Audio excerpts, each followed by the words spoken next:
Hi guys, welcome to the channel. From past few days, the market was going down, and there was this heavy selling pressure going on because of this inflation. However, market since yesterday was trying to find some base. It is trying to gather some base so that it can start upward direction. However, I feel this upward direction will not sustain for long, but right now for a short time frame there is an opportunity which is coming, so I just wanted to share this with you.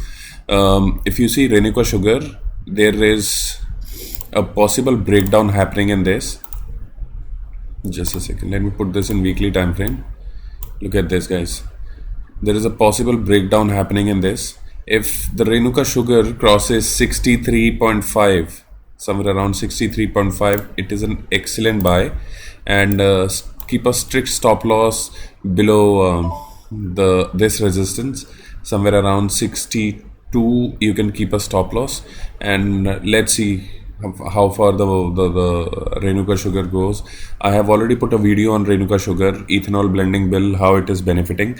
So yeah guys, just wanted to share this small video, but only after 63.5 you have to buy. Yeah, thank you.